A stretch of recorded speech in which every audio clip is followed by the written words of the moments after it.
वर्ष 2020 को सदियों तक याद रखा जाएगा। पूरे विश्व में एक वायरस ने दस्तक देकर इंसान की आम जिंदगी को बदलकर ही रख दिया। सदियों पहले डायनासोर जैसी विशालकाय प्रजाति भी इस धरती से विलुप्त हो गई। वह इस पृथ्वी पर मानव मात्र ही एक ऐसी शक्ति है जो अदृश्य दिखने वाले भयंकर वायरस के बाद भी मनुष्य जाति को सुरक्षित रखने के लिए मानव ने हर संभव प्रयास कर न सिर्फ उस वायरस के साथ रहकर जीना सीखा, साथ ही उसका तोड़ भी निकाला। विश्व को मौत का नया नाम भी मिला, कोरोना। कोरोना मतलब सदियों तक याद रखा जाने वाला नाम, लेकिन सलाम है कोरोना वीरों को, जिन्होंने अपनी व अपनों की परवाह किए बिना जनमानस के लिए अपनी जान की बाजी लगा दी।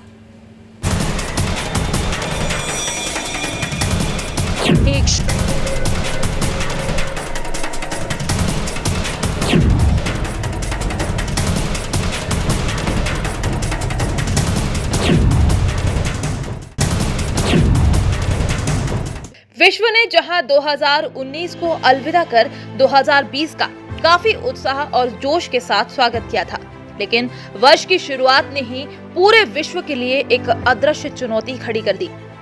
चाइना, जी हाँ, ये वही देश है जिसने विश्व को मौत के मुहाने पर लाकर खड़ा कर दिया। सिर्फ मौत ही नहीं, बल्कि इसने तो पूरे विश्व की आर्थिक रूप से कमर ही तोड़ दी। चीन के वुहान शहर से निकला घातक व अदृश्य वायरस ने धीरे धीरे पूरे विश्व में अपने पैर पसार लिए।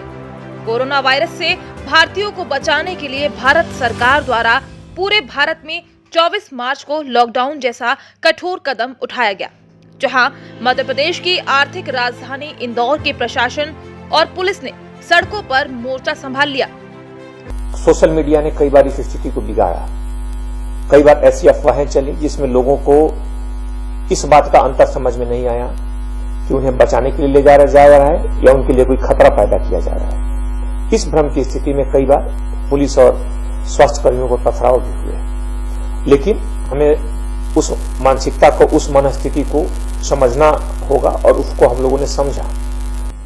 1920 के बाद मानव इतिहास में इतनी बड़ी चुनौती नहीं आई। अगर हम द्वितीय विश्व युद्ध की भी बात करें तो वो दुनिया के कुछ ही देशों तक सीमित था, दुनिया के कुछ ही क्षेत्रों को उसने प्रभावित किया था। लेकिन जिस तरीके से इस महामारी ने 190 से ज्यादा देशों को प्रभावित किया, दुनिया के हर कोने को छुआ, वो हमारे लिए एक बड़ी चुनौती थी। और ऐसे में अपेक्षाओं और चुनौतियों का दौर काफी व्यापक हो गया। यहाँ इंदौर पुलिस के लिए भी ये चुनौतियां बड़ी थी। वहीं इस संक्रमण काल में जहां हर कोई अपने परिवार और अपनी जान बचाने के लिए अपने घरों में महफूज बैठा था, वहीं देशभक्त और जन सेवा के लिए अपना कर्तव्य निभाने वाली पुलिस और प्रशासन, जिनमें अस्पतालों के डॉक्टर, पैरामेडिकल स्टाफ, सफाई कर्मचारी और मीडिया सड़कों पर अपने कर्तव्यों का निर्वहन करते हुए देखने को मिले। इनमें सबसे महत्वपूर्ण भूमिका डॉक्टरों के साथ साथ पुलिस की भी रही। पुलिस ने इस संक्रमण काल में अपनी ड्यूटी के अलावा भी कई कार्य किए, जिनमें संक्रमित क्षेत्रों में दिन रात ड्यूटी पर तैनात रहना, साथ ही शहर में सीनियर सिटीजन की आवश्यकताओं को पूरा करना भी था। तो वहीं पुलिस का मानवीय चेहरा भी नजर आया। कई लोगों के घरों तक राशन और जरूरत का सामान पहुंचाया। संक्रमण काल के दौरान सबसे बड़ी चुनौती थी पुलिस का एक उज्जवल धवल मानवीय चेहरा भी उभर करके सामने आया। इसमें पुलिसकर्मियों ने लोगों को खाने खिलाए, बच्चों के पैरों में छाले थे, उनके लिए चप्पलें बांटी। अगर किसी जगह पर पानी पीने की व्यवस्था नहीं थी, लोगों को अलग अलग तरह की समस्याएं थी, उससे निपट करके उन समस्याओं तक भी लोगों को निजात दिलाने में कोशिश की, उसमें सफलता पाई। और यह उनके जो परंपरागत कर्तव्य बोध है, कर्तव्य दायित्व है, उससे आगे बढ़ करके मानवीयता के आधार पर लोगों के दिलों तक पहुंचने की कोशिश थी। लोगों के जख्म को कम किया जा सके, इसके लिए एक प्रयास था। प्रवासी मजदूरों को अपने घर को लौटाना।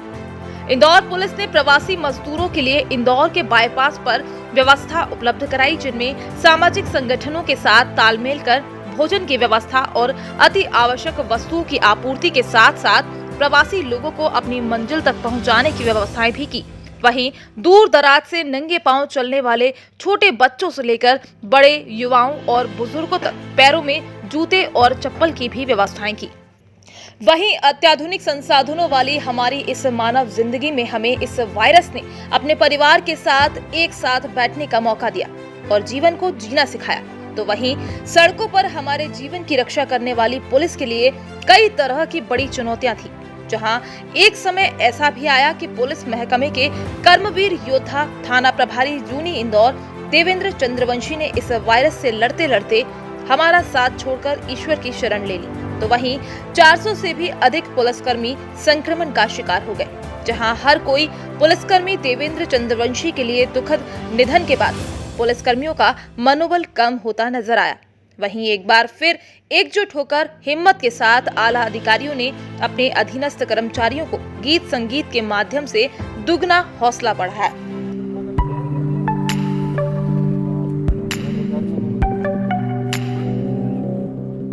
निश्चित तौर पे जब कोई हमारा साथी जाता है और इस लड़ाई में, तो वह क्षण हमें प्रभावित करता है, मानसिक तौर पर से मनोबल को तोड़ता है, जवानों के उत्साह को कम करता है।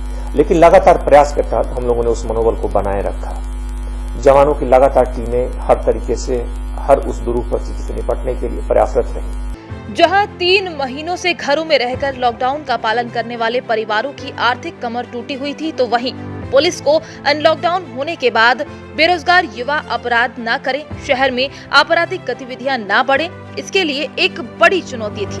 वहीं अपराधियों ने अपराध करने के लिए सोशल साइट्स के माध्यम से लोगों से ठगी करने की बड़ी संख्या में शिकायतें पुलिस को मिलने लगी, जहां एक अलग ही तरह के कई साइबर क्राइम पुलिस को देखने को मिले। उन चुनौतियों के बीच भी पुलिस आम लोगों को साइबर क्राइम से बचाने के लिए कई तरह की एडवाइजरी जारी कर समझाइश भी देती नजर आई। पुलिस उनका अपने परंपरागत तरीकों से उपयोग करती थी, उनका सामना करती थी। लेकिन अभी जो चुनौती आई थी, यह चुनौती अद्वितीय थी, घातक थी, और इसने जो मरने वालों की संख्या है, जो प्रभावित थे, उनकी संख्या में आकस्मिक तौर पे बड़े स्तर पे गुणात्मक वृद्धि की। इसको तो ध्यान में रखते हुए पुलिस शुरुआती दौर में इनसे निपटने के लिए प्रारंभिक तौर पर पूरी तरह से तैयार नहीं थी। हमारे कई अधिकारी, बहादुर जवान इसमें शहीद भी हुए। वहीं कोरोना वायरस संक्रमण के बीच जहां बढ़ने वाले अपराधों को रोकना बड़ी चुनौती थी, सामान्य आदमी से लेकर अपराधी भी मुंह पर मास्क लगाकर घूम रहा था, जिसको पहचानना पुलिस के लिए किसी चुनौती से कम नहीं था। इसी बीच इंदौर के परदेसीपुरा में बैंक में दिन दहाड़े डकैती हो गई। शहर में डकैती की खबर आग की तरह फैल गई। वहीं इंदौर डीआईजी हरिनारायणचारी मिश्र की टीम ने बैंक डकैतों को महज 24 घंटे के भीतर ही सुलझाकर घटना को अंजाम देने वाले अपराधियों को अपनी गिरफ्त में ले लिया। इस दौरान पुलिस से बदमाशों की मुठभेड़ भी हुई, जिसमें 2 बदमाशों को पुलिस ने पैरों पर गोलियां मारी, जिससे वो गंभीर रूप से घायल भी हुए। जहां एक और कोरोना वायरस से बचने के लिए तमाम तरीके प्रयास किए जा रहे थे, वहीं पुलिस के लिए मध्य प्रदेश में होने वाले उपचुनाव भी एक बड़ी चुनौती थी, जहां जुलूस, जलसे और बड़ी सभाओं में इकट्ठा होकर चुनाव प्रचार प्रसार न करें, जिसके चलते संक्रमण का खतरा न बढ़े, ये भी एक बड़ी चुनौती रही। वहीं पुलिस को लॉ एंड ऑर्डर का भी पालन कराना था, जहां पुलिस की मुस्तैदी के चलते शांतिपूर्ण तरीके से उपचुनाव कराए गए। चुनाव भी इसके बाद था। चुनाव में चूंकि रैलियां, सभाएं और चुनाव का प्रचार उस लोकतांत्रिक प्रणाली का एक अभिन्न हिस्सा है, इसलिए पुलिस उससे इनकार नहीं कर सकती थी। पुलिस को उस व्यवस्था का हिस्सा बनते हुए उसको सुरक्षित ढंग से कराने की जिम्मेदारी थी, और पुलिस ने उसे किया भी। पुलिस ने बेहतर ढंग से, सुरक्षित तरीके से उस पूरे प्रक्रिया को कराया, और हम जानते हैं कि अब चुनाव के परिणाम भी घोषित हो चुके हैं, और ये चुनाव एक बेहतर, एक सुरक्षित माहौल में संपन्न हुआ। इस वर्ष वायरस के संक्रमण में जहां थाना प्रभारी को हमने खो दिया, वहीं मशहूर शायर राहत इंदौरी भी इस वर्ष हमारे बीच नहीं रहे। वहीं जस्टिस वंदना कसरेकर ने भी इस दुनिया को अलविदा कह दिया। कोरोना काल के साथ साथ पुलिस ने ऑर्गेनाइज्ड क्राइम को अपनी एक अहम चुनौती मानते हुए उस पर फोकस किया, जिसके चलते पुलिस ने कई वारदातों के आरोपियों को सलाखों के पीछे भेजा और हथियारों के बड़े गिरोह का पर्दाफाश किया। पुलिस ने अवैध हथियारों को भी जब्त किया। पुलिस ने इस मामले में कई सिकलीगर को गिरफ्तार भी किया। साथ ही पुलिस ने वारदात कर दूर छुपे अपराधियों को पकड़ा, जिनमें शिवसेना प्रमुख रमेश साहू हत्याकांड प्रमुख था, जिसमें लूट की नीयत से हत्याकांड को अंजाम दिया गया था। वहीं साल 2020 के अंतिम महीने में 16 साल की नाबालिग बच्ची ने अपने प्रेमी के साथ मिलकर अपने ही माता पिता का कत्ल करा दिया। इस पहेली को सुलझाने के लिए पुलिस को काफी मशक्कत करना पड़ी, लेकिन चंद ही घंटों में खुलासा कर आरोपियों को गिरफ्तार कर लिया गया। हालांकि बाद के दौर में ये घातक सिद्ध नहीं हुआ, क्योंकि इसके लिए पारंपरिक तैयारियां, जितनी भी पर्याप्त तैयारियां थी हम लोगों ने की। लेकिन पुलिस की चुनौती की जहां तक बात है, आने वाले समय में भी जारी रहेगी, क्योंकि इस घटना का जो स्वरूप है वो बाकी घटनाओं से बिल्कुल अलग है और हमें लगातार इस बात के लिए सचेत करता है, इस बात के लिए लगातार हमको आगाह करता है कि आने वाले समय में हम उतना ही अलर्ट रहें, ताकि इस घटना की भयावहता को थाम सकें। पुलिस ने 2020 में देह व्यापार में लिप्त लोगों को सलाखों के पीछे भेजा, जिसमें बांग्लादेशी देह व्यापार से जुड़ी महिलाओं को मुक्त कराना और इस पूरे रैकेट का पता लगाना चुनौतीपूर्ण रहा। पुलिस ने ड्रग माफियाओं के खिलाफ भी बड़ी कार्यवाही की। ड्रग्स और देह व्यापार को संयुक्त रूप से संचालित करने वाले 16 से अधिक अपराधियों की गिरफ्तारी कर उनसे इस गोरख धंधे को बेनकाब किया और पुलिस अभी भी ड्रग माफियाओं के खिलाफ कार्यवाही कर रही है। ऑर्गेनाइज क्रिमिनल के खिलाफ एक बड़ा युद्ध छेड़ा गया, संगठित अपराधियों के विरुद्ध। और इस पूरे युद्ध में अगर हम देखें तो हर तरह के अपराधी, चाहे भूमाफिया हो, उस भूमाफिया के अभियान के दौरान पिछले 1.5 साल 1 साल तक भागे हुए ऐसे आरोपियों को, जो 10,000 से 1.5 लाख रुपए तक के इनामी थे, ऐसे दर्जनों अपराधियों को पकड़ा गया। उन्हें कानूनी शिक्षों के अंदर कैद किया गया, ताकि न्यायिक प्रक्रिया से वो भाग न सके। इसका एक सकारात्मक असर रहा।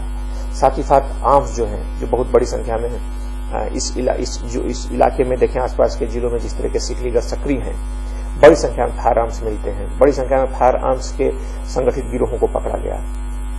साथ ही साथ ड्रग पैडलर्स, देह व्यापार, इस सब जो जिस तरह के क्राइम्स हैं, उस पर भी पुलिस ने बड़ी संख्या में कार्रवाई की। इनके पूरे ताने बाने को ध्वस्त किया और इसका एक बड़ा असर रहा। साथ ही साथ एक अनोखी बात यह रही कि पिछले कुछ सालों को जो हम लोगों ने शुरू किया था, जिस तरह के अपराधियों के अवैध अतिक्रमण को तोड़ने का अभियान, वो जारी रहा। पिछली बार 120 से ज्यादा इस तरह के अतिक्रमण तोड़े गए थे 2017-18 में। अभी इस तरह का अगर हम जिक्र करें तो लगभग ऐसे 60 से ज्यादा अभी अतिक्रमण पिछले कुछ दिनों में तोड़े गए हैं, जो बड़े बड़े अपराधियों के हैं। और निश्चित तौर पे ये सिर्फ इस तरह के अवैध अतिक्रमण नहीं टूटते हैं, इस तरह के अपराधियों का मनोबल भी ध्वस्त होता है। इंदौर पुलिस अब 2021 में नए चुनौतियों का सामना करने के लिए तैयार है। वहीं डीआईजी हरिनारायण चारी मिश्र ने 2020 वर्ष संकट की इस घड़ी में नगरवासियों ने भी पुलिस प्रशासन का सहयोग कर इस भारत की लड़ाई का एक हिस्सा बनकर अपने घरों में महफूज रहकर प्रशासन का सहयोग किया, जिसको लेकर डीआईजी ने शहरवासियों को धन्यवाद दिया है। हम लोगों ने भी नई परिस्थितियों के अनुरूप अपने को ढाला है, नई चुनौतियों के अनुरूप तकनीक को बढ़ाया है। साथ ही साथ अनेक कार्यालय, कार्यक्रम, बाकी चीजें बदस्तूर जारी हैं। तो इसने हमें कहेंगे कि नई परिस्थितियों से लौटने में एक हमें चुनौती दी है, सक्षमता दी है, और हम उसको बेहतर ढंग से कर रहे हैं। और आने वाले समय में हालांकि चुनौती खत्म नहीं हुई, हो सकता है आने वाले समय धीरे धीरे खत्म हो, लेकिन इसके बाद भी, उन चुनौतियों के बाद भी पुलिस ने अपने पूरे अभियान को बदस्तूर जारी किया।